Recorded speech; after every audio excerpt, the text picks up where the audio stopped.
บายดีพ่อพี่น้องฝั่งลาวและสวัสดีพ่อพี่น้องฝั่งไทยและก็ต่างประเทศนำเด้อสำหรับคลิปนี้บ่าวพรก็ได้มาอยู่ที่ครอบครัวพ่อลูกห่านนะพี่น้องซึ่งบ่าวพรก็บ่ได้มาอัปเดตทางครอบครัวเพิ่นก็ค่อนข้างจะหลายวันพอสมควรนะพี่น้องตั้งแต่ฝนตกลิ้นพุ่นแหละเนาะเนื่องจากว่าบ่าวพรน่ะเมื่อบ้านนะพี่น้องเมื่อบ้านประมาณ 4-5 วันนี่แหละเนาะซึ่งบ่าวพรกับเมื่อบ้านก็มีภารกิจนะพี่น้องมีทางญาปู่อยู่ทางจังหวัดมุกดาหารให้ไปเอาน้ำมุนนะพี่น้องไปเอาให้ทางชาวใบว่าซั่นซะเพราะว่าทางญาปู่ทางพระอาจารย์เพิ่นน่ะเพิ่นเห็นคลิปเก่านะพี่น้องตั้งแต่ชาวใบมาอยู่เฮือนน้องเบยนะพี่น้องที่แบบว่าเขาเจ้าล่ามสู่เพิ่นน่ะเด้เนาะทางญาปู่น่ะเพิ่นเห็นนะพี่น้องปัจจุบันนี่ทางชาวใบน่ะได้ออกมาจากบำบัดแล้วนะพี่น้องเพิ่นไปเข้าบำบัดนะ6 เดือนเนาะก็คือทางชาวใบปัจจุบันนี่อยู่บ้านดงพุงนะพี่น้องซึ่งจากบ้านพอลุงห่าไปนี่ก็170-80 กิโลพี่น้องบ้านอันชาวใบอยู่เนาะซึ่งบ่พรมาแต่บ้านก็ฮักก็มาฮอดช่วงบ่าย1บ่าย2นี่นะพี่น้องเนาะซึ่งใช้เวลาในการเดินทางอยู่3 ชั่วโมงหน่อยๆนะพี่น้องซึ่งมาแล้วก็พักผ่อนประมาณ2 ชั่วโมงนะพี่น้องบ่พรกันเลย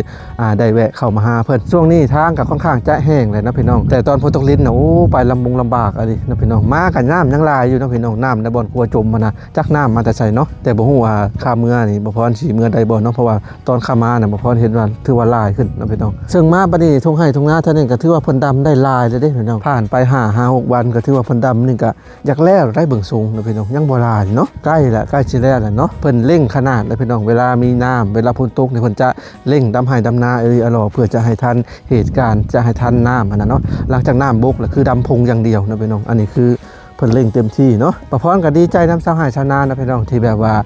เสร็จจากการดำไร่ดำนาแล้วก็ถือว่าม่วนดีใจน้ำเพิ่นนะพี่น้องเพราะว่าการที่ไร่นานี่คือเป็นอย่างที่แบบลำบากสุดๆนะพี่น้องเนาะคือเขตแถวบ้านประพรนี่นะปัจจุบันนี่นะเพิ่นนะส่วนรายจะหยอดเอาได้พี่น้องเพิ่นบ่ค่อยดำเลยเนาะตกมาปีนี้พระเจ้าหยอดเอาหลายเลยทีเดียวเนาะโดยเฉพาะกับครอบครัวทางพ่อแม่ประพรกับตะกี้เพิ่นดำครึ่งนึงหยอดครึ่งนึงเดี๋ยวนี้เพิ่นหยอดเอาเบิดเลยนะพี่น้องเพราะว่าเพิ่นเมื่อยนะพี่น้องเพราะว่าเพิ่นเฮ็ดนามาตั้งแต่จนอายุ50สิเข้า60จังได้ปล่อยวางเนาะแต่ว่าเขตแถวนี้ยังดำแบบรุ่นเก่าอยู่นะพี่น้องอีกประมาณ5 ปี10 ปี20 ปีข้างหน้าก็สิทำการหยอดคือกันนะพี่น้องมันเป็นสเต็ปไหลมาเลยหน้าเนาะเอ้านะพี่น้องนี่แหละมากะเนี่ยเห็นทางพ่อลุงห่าเพิ่นต่อเติมเฮือนเพิ่นคือเก่านะพี่น้องซึ่งเพิ่นก็ห่างหายไปจากการต่อเติมก็ค่อนข้างจะรายวันพอสมควรเนาะเนื่องจากว่าเพิ่นบ่มีไม้แล้วก็บ่มีทุนบ่มีเงินที่จะซื้อนั่นนี่แหละเนาะพี่น้องเนาะซึ่งบ่พรก็มาก็เห็นแต่เพิ่นอยู่ผู้เดียวเพราะว่าบ่พรเจอทั้งแม่ลูกห่ากับน้องๆพากันไปโลกก้าจะพูดเนาะพี่น้องเพราะว่าก้าเพิ่นน่ะบ่พอเนาะเพิ่นบ้านได้ตาเดียวแล้วมันบ่พอเพิ่นก็เลยไปขอก้าอยู่หน้าแห่งหนึ่งเพื่อจะมาดำเนาะเอ้าเดี๋ยวเข้าไปสอบถามทางพ่อลูกห่ากันก่อนเนาะพี่น้องสบายดีบ่ได้พ้อกันรายวันเนาะเป็นอาทิตย์นะพี่น้องตั้งแต่ฝนตกลิ้นพุ่นแหละเนาะต่อเติมมื้อใดอ้ายก็เมื่อวานนี้นี่ปู8นี่ก็อันนี้ก็มื้อนี้เฮาก็เริ่มเฮ็ดเมื่อวานกับมื้อนี้โดยก็เป็นได้สังกะสีพอบ่ก็ไอลาซื้อให้ก็6 แผ่น6เลยกับแป้นกับไม้เส้นเหลืองๆนี่เนาะโดย8ผ้ากระตาด10โอ้ถือว่าพอบ่บัดนี้ก็น่าจะพอเนาะแต่ยังบ่ทันได้ลบเนาะโดยเป็นได้ดำนาได้จังไห้ล่ะก็ประมาณ7-8 ไร่นี่แหละยังได้แล้วบ่ครึ่งนึงก็นี่ฮอดนี่แหละครึ่งละหาก็ครึ่งยังบ่ทันได้ครึ่งตัวนี่ฮอดบ่นั่นจะครึ่งโดยฮอดบนตะกร้าจะว่านนะโดยแล้วกล้าว่านไม้นี่สรุปแล้วบ่ทันซ้ำบ่ทันเพราะมันยาวซ่าโดยสรุปแล้วสิได้ลกทิ่มบ่หรือว่าต้องรอให้ยักก่อนจะเอาไว้แล้วบ่ลกทิ่มโอ้เอาไว้นี่เลยจงไว้ตะกร้าเลยเนาะโดยก็คอนำข้าเจ้าเขาเรือก็เขาให้ทุ่งนี่เพิ่นเรืออยู่บ่นี่ก็เรืออยู่เด้อเพิ่นลำเบิ่งก่อนเนาะโดยเราก็แล้วอยู่บนนี้นี่ยังตอนนั้นกับตะกร้านี่ค่อยเบิ่งกล้าเพิ่นสิเรืออยู่นี่เรือจะเอาน้ำเพิ่นนี่ดิเราเห็นเพิ่นลกอยู่เพิ่นก็ถือว่าดำไวเนาะโดยเพิ่นมีนาจักทงเจ้านี่บ่เพิ่นนี่4 ไร่5 ไร่นี่แล้วหลังจากเพิ่นแล้วเพิ่นก็ไปเฮ็ดนาทงใหม่อีกบ่ก็สิขอเฮ็ดทงนาเขาอีกเรานี่ได้โดยโอ้แสดงว่านาเราก็บ่หลายปานใดเนาะบ่แม่นอันนี้เรานี่ตัวนี้1 2 3ตัวนั้นก็4 5ให้น้อยนาเราหาให้เองโดยโอ้บ่น่าน่ะจังหวะนั้นอันนี้อีกเจ้าหนึ่งบ่นี่อันนี้เจ้านึงอีกโอ้คิดว่าเป็นนาเพิ่นอันนี้ก็แล้ววานนี่ เจ้า น้ำ นี่ ได้พี่น้องนาถงเพียง ถ้าแม่นว่าเจ้าเดียวนี่ ถ้าแม่นว่าหน้าเจ้าเดียวนี่อยู่ระหว่างเขตนี่ฮอดอันโพนตัวนั้นมานี่ก็สำสิกินเนาะ โดย นาติดบ้าน คือนาพ่อแม่บ่พอน่ะเป็นนา2ชั้นนาขั้นบันไดนาขั้นบันได3ชั้นนะทางเทิงเทียงชั้นหนึงลงมาอีกก็เป็นชั้นหนึงลงมาอีกก็เป็นชั้นหนึงแบบมันเป็นนานูนเด้ นาแบบนูน นั่นก็ นาขั้นบันได เออ 4 เฮกตาร์เป็นไหนาที่พ่อแม่บ่พรเฮ็ดหั้นนะ โดย 4 เฮกตาร์นี่หลายบ่เจ้าว่าหลายใด ลาย 4 เฮกตาร์นะกว้างพู้นแหละแหนมจากนั้นสุดพู้นแหละ แม่นแหละ 4 เฮกตาร์แต่ว่าได้เข้านี่ได้ดำร้อยหนึงผลเป็นนาบ่งามเนาะ โดย ถ้านางามมันปะโท4 เฮกตาร์นะครับได้เข้า300พุ่นแล้วเห็นว่า ปัจจุบันนี้เพิ่นก็ปล่อยวางแล้ว โดย อายุเพิ่นสิเข้า60แล้วเพิ่นจังปล่อยวางกาว่านอันยอดเอาเป็นได้ใดกินข้าวกินน้ำแล้วบ่ กินแล้ว ได้เมนูยังกิน หน้ำไม้ เฮ็ดเป็นได้ห่วงแล้ว เฮ็ดก็ยังออกอยู่ หัดออกมาหยอบมาหยับ โดย มาฮับมาหายมาฮอด โดย มาโหนจักสิว่าจังใดดีเนาะ โดยเป็นสิหมดแหละ เริ่มห่วงเนาะ โดยโดย เริ่มจะยังแต่ดอกแบบกระปิดกระปอยเห็นแล้วเนาะ แม่นแหละ ถึงมาพอก็ได้กินลายอยู่ได้เห็ดก็ได้ อ่า ถือว่าได้กินประมาณ4-5 คาบก็ได้ก็ถือว่าอิ่มแล้วล่ะ ก็ถือว่าคักแล้วยังแต่เห็ดปงเด้อบัดนี้เห็ดปงนี่ยัง พวก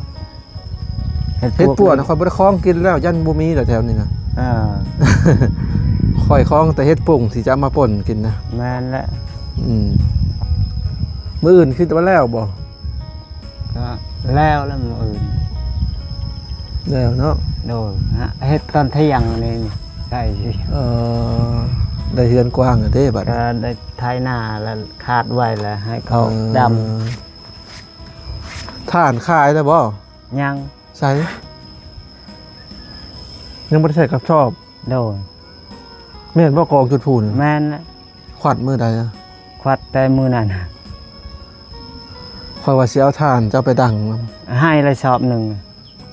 เมื่อวานมาซื้อนี่เขาอันนี้มาส่งอันนี้คอยพากน้ำรถผู้มาส่งนี่ชอบหนึ่ง แม่นบ่ แม่น ฝากมาให้ข่อยนี้ โดยกับไอลาสองชอบ โอ้ ก็ หรือว่าลงน้ำบ่อนบ่ล่ะแล้วเนาะ โดยโดย โอ้ เอาไว้ในฮันแล้วเอาในฮันชอบหนึ่ง เดี๋ยวข่อยเมื่อข่อยสิอัน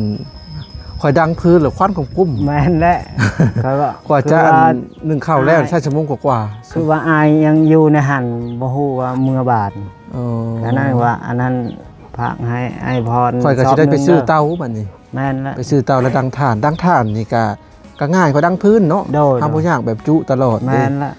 อันนี้มาพอหนึ่งข้าวนะช่วงพุทธกลินนะโอ้ยชั่วโมงกว่าๆกว่าจะสำเร็จ แม่น วันนี้ แห เห็ด ละ อยู่เห็ดกินอีก2 ชั่วโมงกว่าๆมันบ่ค่อยติดเด้พี่น้องฝนตกลินแสดงว่าทานนะ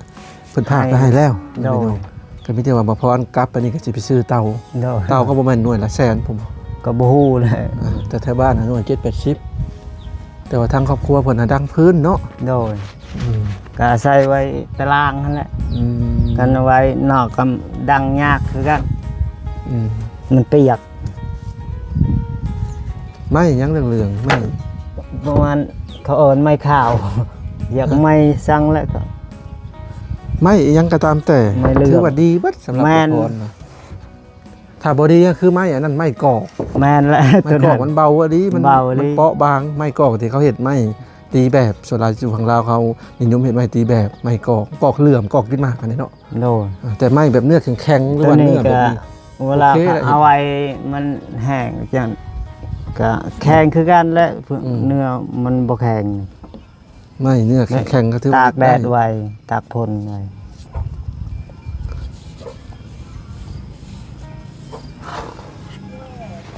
เนาะกับอันนี้ก็ถือว่าพออยู่แล้วเนาะทางอ้ายเนาะ โดย พออยู่แล้วบัด พออยู่เลยใหญ่เติบแล้วอันนี้ นี่นะ 7คูณห้า ซ้ำได้เฮือนหลังหนึ่ง โดย ก็ออกมาในซ้ำเฮือนหลังเก่าของเพิ่น โด พี่ ย น้องเลย 7คูณ5แล้วอันนี้ นั่น ได้ละ นะ 7เมตรยาว ก็มันก็ซ้ำกันเก่าของเพิ่นนะฝนบริตกกะรายวันแหละเนาะอ้ายเนาะ โดย ประมาณ2-3 วันแล้วก็ดีใจแล้ว สิ่งที่พ้นตกบ่พรขินงอนนะเส้นทาง แม่น เส้นทางไปลำบากแล้วก็ แม่น คือสมมุติว่าค่อยมาบ้านเจ้าในบ้านเจ้าในบ่มีสะพานความนี่ต้องรอ ลำบาก น้ำบก โด ยาก ย หลักๆนี่คือเป็นห่วงเรื่องเส้นทางนั่นแหละ แม่น เส้นทางนี่เอเรียรอได้พี่น้องเอ้ยเส้นทาง ถ้าว่าทางงามๆแบบคือทางบ้านเมืองเพิ่นน่ะโอ้ฝนตกจากตกมาได้ก็ตกคักแบบนั้น แต่เขตเท่านี้บ่แม่นละนะพี่น้องบรรยากาศตอนที่ถ่ายทำณขณะนี้5 โมงกว่าๆนะพี่น้องเข้าวก็เคี้ยวกับจีเลยเนาะตรงไห้ตรงหน้ากับสุดแสงหูแสงตานะพี่น้องโห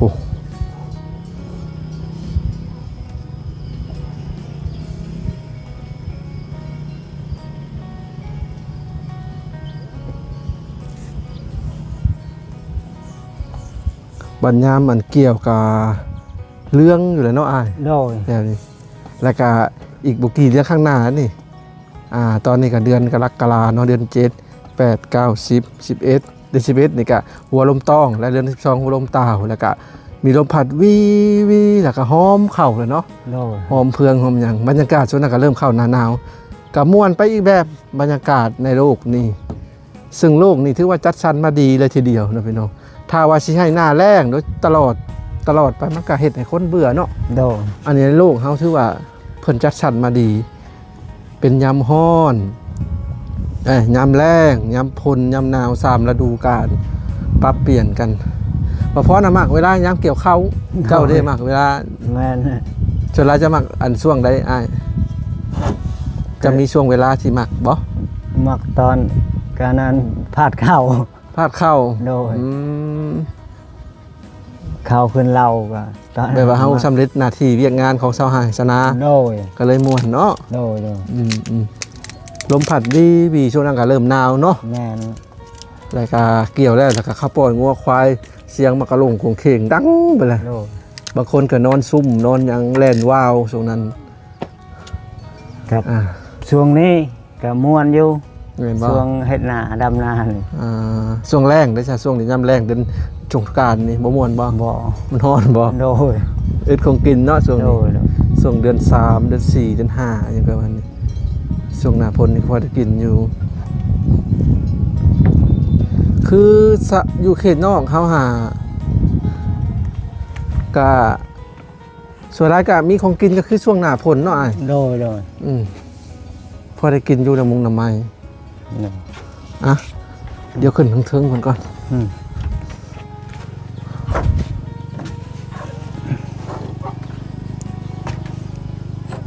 เห็ดหยังบัดนแปลงเลื่อยบ่ นี่ อันนี้ดึงคือจังไง นะนี่ดึงอิวเขามันออกแบบนี้ มันเอียงไปนี่แล้วดึงเขา ดึงง่ายใช่บ่เนี่ย ก็ง่ายอยู่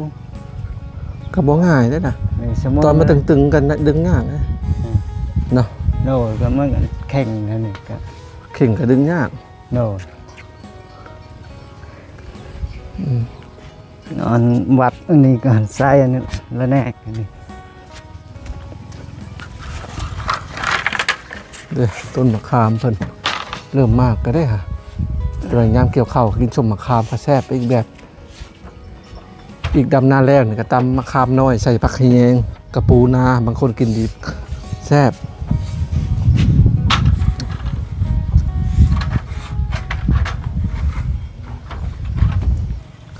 ซึ่งบ่พรอันน่ะ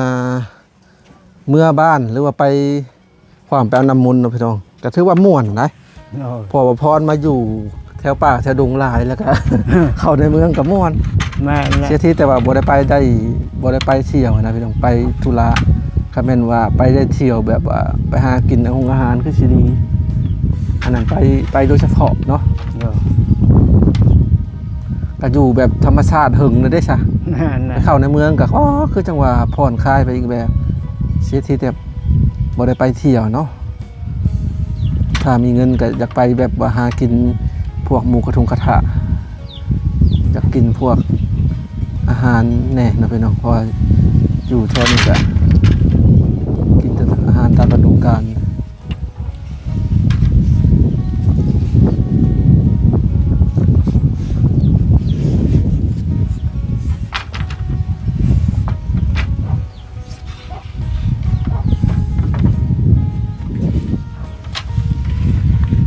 ากาศแบบนี้ก็คักพี่น้องเอ้ย เย็นคือกัน ฝนตกแล้วมันบ่ตกขนาดถ้าฝนบรรยากาศที่แบบว่าคนเฮาจมอะบรรยากาศฝนตกลิ้น ตกลิ้นก็ พายุเข้าเนาะ แม่นแหละ ไปใช้ก็ยาก ไปยาก ไปใช้มาใช้ยากตรงนั้นนะพี่น้องถ้าเป็นนี่คักนี่น้ำมันแรงเลยก็เย็นเนาะ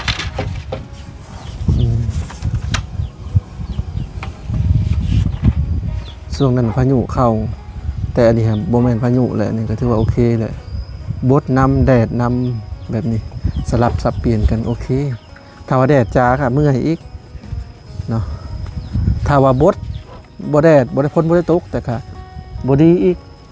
เห็ดให้เสื้อผ้าบางคนชักเสื้อผ้าผ้าห่มก็บ่แห้งจักเทื่อแดดนำบดนำนี่โอเคโลกเขาก็แบบนี้แหละนะพี่น้องสลับสับเปลี่ยนกันบ่มีตัวใดจึงเนาะตัวใดโอเคไก่ขึ้นเทือนเลย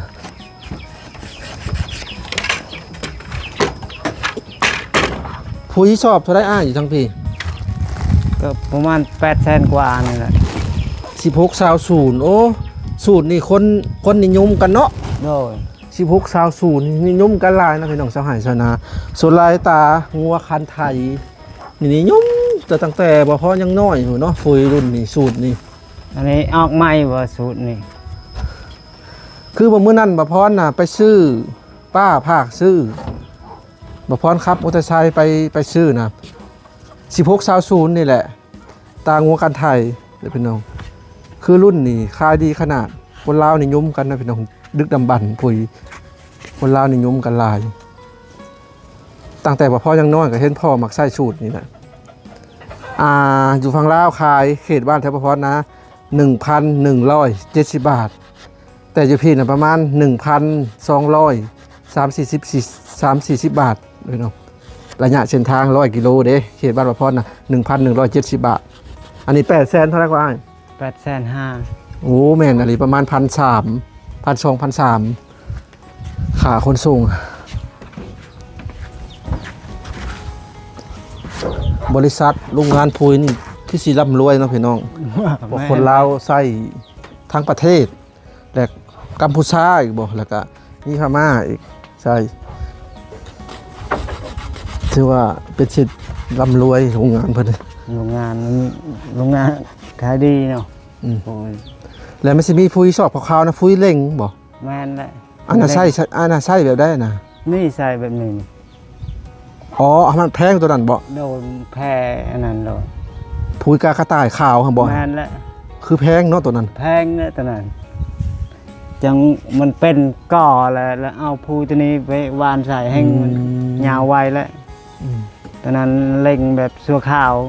มันได้เป็นก่อมันได้กับไส้กานี่ โอ้พุยเล่งอ่ะส่วนหลายเพิ่นนิยมมาใส่ก้าเนาะ โดย ให้มันสัดขึ้นสู่ขาว โดย หลังจากนั้นก็แดง บางคนก็โบหูกันขึ้นไส้นี่แบบนี้นี่จังหวะแล้วมันเป็นก่อเวลาติดแบบนี้นี่ อ๋อมาถึงเล่งมันเนาะ เล่งก็ เร่งให้มันตึก มันแพ้ออก อืม เขาบอกบริใส่ดอกแถวนี้เขาบ่ใส่ ส่วนหลายอันนี้มันไปเรื่อยๆเนาะตัวนี้เนาะ แม่นและอันนี้แบบ 16 20นี่ไปเรื่อย ก็มันลื่นตัวนี้อีกมันยาวนานแน่ตัวนี้ ๆแบบยาวนานแบบ จืด ให้ตึกเลี้ยง จื แต่ ด โต ไว้ ซ่าๆตัวนั้นเล่งปื๊ดใส่ก้าเหมาะคนลาวเนาะ โดย และก็มีพุยให้ทางใบอีกได้ แม่น พอยเห็นชาวนายุคใหม่เดี๋ยวนี้ฮะคือจังหวะให้ทางใบฉีดบ่ แม่น ฉีดให้ทางใบเพิ่มมากให้นมโตนั่นนี่แล้วสารพัดเดี๋ยวนี้แสดงว่าคนเฮาได้กินแต่เคมีเนาะ แม่น โอ้พอเห็นแล้วก็อุกใจนำเด้ถ้าบ่มีเคมีก็จักสิว่าจังได ก็เขามัน ข้าวบ่งาม บ่งาม ต้องใส่เคมีนั่นนี่อ่ะเอาเพิ่นก็สิตัดบ่บัดนี้ โดย ตัดเลย ที่ตัดนะ เพิ่นแทศแล้วเพิ่นก็ตัดเลยพี่น้อง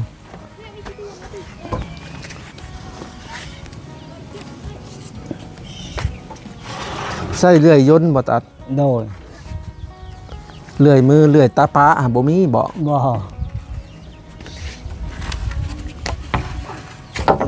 บ้านประพรเอิ้นน่ะเลื่อยตาปะ แม่น แต่อยู่ฝั่งไทยบ่ฮู้ว่าเป็นเลื่อยอีหยังเนาะพี่น้องเจ้าเอิ้นคือกันบ่อ่าน เล็กสปะ บ่เลื่อยมือหั่นได แม่นและเล็ เล็ ก ก ส ส ปะ ปะ โดย เลื่อยตาปะบ้านประพรเอิ้นอันจักเลื่อยยนต์อันนี้ก็ เอิ้นว่าจัก จักสติน จักสติงบางคนก็เอิ้นสติน สติน สติงสตินแต่ฝั่งไทยเขาจะเอิ้นว่าเลื่อยยนต์ เรือยนต์ เลื่อยยนต์เลื่อยยนต์เลื่อย ตัดไม้ ไฟฟ้า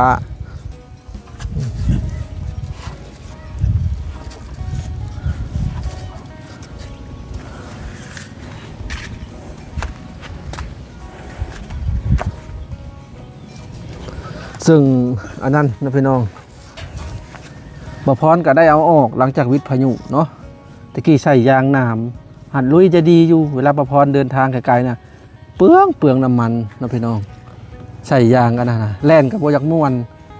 จากที่เขาเคยแล่นได้ประมาณ100ใส่ยางอันน้ำนะไปแล่นทางยางได้แต่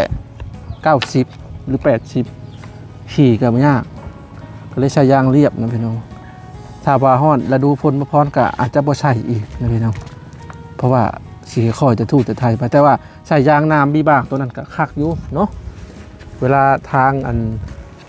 เปื้อนๆนี่ก็ลุยง่ายนะพี่น้องบ่ได้พลาดเปลืองน้ำมันคือว่าแล้วมัน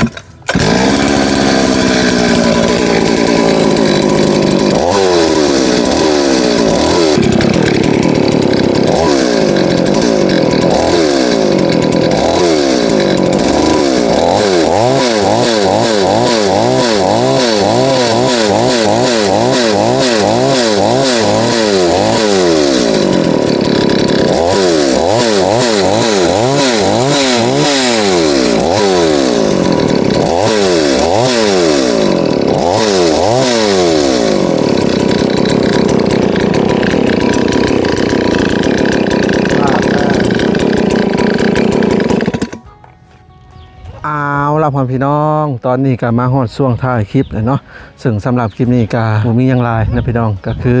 ได้มาอัปเดตครอบครัวเพิ่นทางครอบครัวเพิ่นก็เบิดก้านะพี่น้องเพิ่นก็ไปหาคอก้าอยู่ผู้เพราะว่าเพิ่นว่านก้าตาเดียวนึงนะพี่น้องเวลาดำแล้วมันเบิดตอนนี้ทางนาของเพิ่นก็ยังบ่ทันได้ครึ่งเลยพี่น้องเอ้ยก้าบ่พอนานี่ลำบากเลยพี่น้องเอ้ยช่วงนั้นที่บ่พอเฮ็ดนํพ่อแม่ก็ก้าบ่พอนาเนาะยังอีกประมาณ10กว่าไร่อยากปลาก็สิได้จำเป็นต้องไปหาคอก้านาคนอื่นไกลนะพี่น้องชื่อนาของบ่พรสมัยนั้นน่ะชื่อนาว่านาห้วยบักบ้านะพี่น้องห้วยนั้นน่ะมันเป็นห้วยหมักบ้าลายแล้วครับเพิ่นก็เลยใช้ว่านาห้วยบักบ้าหมักบ้าตอนนั้นหาไปคอก้านะบ่ได้ใช้รถอีแตนได้พี่น้องช่วงนั้นยังบ่ทันมีรถอีแตนเด้ช่วงที่บ่พรอายุ11 12 13ปีนะช่วงนั้นน่ะไทยควายอยู่แล้วก็หาบพี่น้องระยะทางน่ะ4-5 กิโลไปหาบก้าประมาณ 3-4 คนกับญาติพี่น้องหาบพูละ5-6-7 มัดโอ้กว่าจะฮอดย่างลัดห้วยลัดโคกความลำบากสมัยก่อนเนาะเจ็บบัดนะพี่น้องบ้านี่ไม้คาลาวก็คือไม้หาบเข้ามาเลยหาบทะเลย่างลัดดูลัดป่าเนาะลำบากลำบุญได้พี่น้องเอ้ยกล้าบ่พอนาครับกล้าพอนาน่ะใครได้หาบ่ได้ไปขอเนาะเอานะพี่น้องสำหรับคลิปนี้บ่พรก็สิได้ขอตัวจบคลิปเพียงเท่านี้ก่อนนะพี่น้องก็มีแต่ว่าติดตาม EP ต่อไปเนาะซึ่ง EP ต่อไปบ่พรสิไปทางใดก็รอติดตามทางการเด้อนะพี่น้องเนาะไปแล้วสบายดี